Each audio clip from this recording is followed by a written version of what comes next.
Right now, as you're watching this, a 2,500-year-old civilization is controlling your life, and you have no idea. Every law you follow, every school you attended, every doctor you visited, every building you admire, all of it traces back to one place: ancient Greece. These people have been dead for thousands of years, but their fingerprints are everywhere. On your government, on your language, on your thoughts. And today, I'm going to show you just how deep this goes. Trust me, by the end of this video, you'll never look at the world the same way again.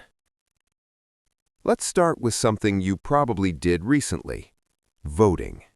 You walked into a booth, you picked a name, you thought you were part of something modern, something American. But here's the truth: you were performing an ancient Greek ritual.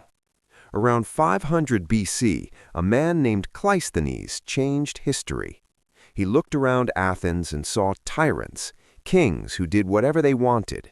Nobody had a voice. And he said, "What if the people decided?" Everyone laughed at him. Give power to regular people? Farmers? Merchants? Crazy idea. But Cleisthenes did it anyway. He invented democracy. That word itself is Greek. Demos means people. Kratos means power. Power to the people. Every time Americans say "we the people," that's Athens talking. The founding fathers knew this. Thomas Jefferson was obsessed with Greek texts. John Adams studied Athenian law. James Madison modeled the Senate after Greek councils. They didn't invent American democracy, they borrowed it from men who died 2,000 years before America even existed. And it gets deeper. Jury duty, that annoying letter in your mailbox, that's Greek too. The Athenians believed that regular citizens should decide guilt or innocence, not kings, not nobles, ordinary people. So next time you're sitting in a jury box, remember, you're doing exactly what Athenians did in 400 BC. Same system, different clothes. Now, let's talk about your brain, the way you think right now, the way you argue, the way you question things. That's Greek software running in your head. There was this guy named Socrates, old, barefoot, kind of annoying. He walked around Athens asking questions all day. What is justice? What is truth? How do you know you're right? He never gave answers, just more questions. People got so annoyed, they killed him for it, made him drink poison. But his method never died. Today, we call it the Socratic method. Every law school in America uses it. Professors don't lecture, they question, they push, they make you think. That's Socrates in every classroom, dead for 2,400 years, still teaching. Then came his student, Plato. This guy created the world's first university. He called it the Academy. Students gathered to learn. Teachers guided them. Ideas were debated. Sound familiar? Harvard, Yale, Stanford, MIT, all of them follow Plato's blueprint. Every university on earth is a copy of something a Greek man built. And then Aristotle, Plato's student, he became the father of science. He said, stop guessing, stop believing, observe, test, prove. Every scientist today follows Aristotle's method. Every lab, every experiment, every research paper. When someone says, show me the evidence, that's Aristotle's voice echoing through time. Your whole education, the way schools work, the way you learned to think critically, Greek, all of it. Now step outside with me. Look at important buildings, the White House, the Supreme Court, the Lincoln Memorial. Big columns, triangle roofs, white stone. What does that look like? A Greek temple, because that's exactly what it is. The Greeks invented those columns: Doric, Ionic, Corinthian. 3 styles, still used today. The founding fathers wanted America to feel powerful, so they copied Athens. Every government building in Washington, D.C. looks Greek on purpose. They wanted you to feel democracy when you see those columns. Banks use Greek columns to look trustworthy. Museums use them to look prestigious. Universities use them to look wise. It's all psychology, Greek psychology. Here's the funny part. Greek buildings weren't actually white. They painted them bright colors, red, blue, gold, flashy. But when Europeans discovered the ruins, the paint had worn off. So everyone assumed Greeks liked plain white. And that's why government buildings today are white. A mistake, a misunderstanding, and we've been copying it for 300 years. Now let's talk about your body. When you get sick, you see a doctor. That doctor made a promise, the Hippocratic Oath, named after Hippocrates, a Greek physician from 400 BC. Before him, medicine was magic. People thought sickness came from angry gods. Zeus is punishing you. Apollo cursed you. That was the diagnosis. But Hippocrates said something radical. Sickness has natural causes. The body is a system. We can study it. We can fix it. He separated medicine from religion. He told doctors to observe symptoms, track patterns, write everything down. That's modern medicine. That's every hospital today.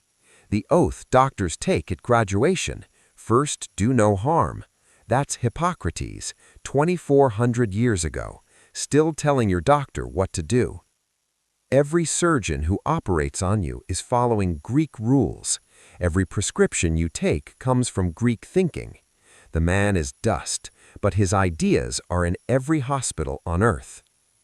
Let's do some math. Actually, Greek math. Pythagoras. You remember his theorem, a squared plus b squared equals c squared. You probably hated it in school, but every building you've been inside was designed using that formula. Every bridge, every skyscraper, every house. Pythagoras keeps them standing. Then there's Euclid. He wrote a textbook of math called The Elements. It was used for 2,000 years. Some schools still use it. Geometry, proofs, logic, all organized by one Greek teacher. And Archimedes. This guy figured out displacement, why things float or sink. He discovered it in a bathtub. Got so excited, he ran through the streets naked, yelling, "Eureka!" That means, I found it. Every ship that sails, every submarine that dives, every water park you've ever been to, Archimedes made it work. He also mastered levers. Give me a lever long enough and I'll move the world. That's physics, the foundation of engineering. Your car has Greek math. Your phone has Greek physics. Your airplane flies because of Greek principles. They're invisible, but they're holding everything together. Now let's have some fun. Entertainment, movies, TV shows, theater. What do they all have in common? Greek invention. Before the Greeks, nobody acted.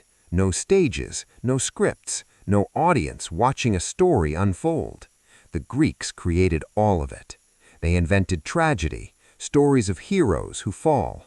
They invented comedy, stories that mock and amuse. They invented the three-act structure, beginning, middle, end. Every movie you've watched follows this pattern. Every TV drama, every Netflix show. The hero's journey? Greek. Plot twists? Greek. Building tension? Greek. The word theater is Greek. Drama is Greek. Scene is Greek. Comedy and tragedy are Greek. Hollywood runs on ancient Greek formulas. When you cry at a sad movie, that's called catharsis, emotional release. The Greeks designed that feeling on purpose. They knew how to make you laugh, how to make you cry, how to keep you hooked. Directors today are following a rule book written 2,400 years ago. They just don't put Greek credits at the end. Now listen to yourself, the language you're using. English has over 150,000 words from Greek. Phone means sound in Greek. Photograph means light writing. Technology, biology, psychology, all Greek. Go to any hospital. Cardiology, Greek for heart study. Dermatology, Greek for skin study. Neurology, Greek for nerve study. Your doctor speaks Greek and doesn't realize it.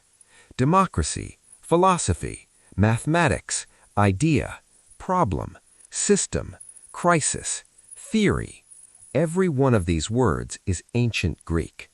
You speak Greek every day of your life. You've been doing it your whole life, and nobody told you. The Greeks colonized your language so quietly you thought these words were always English. They weren't. They're invaders, and they won. Here's one more big one. Sports. The Olympics. Biggest event in the world. 4 billion viewers.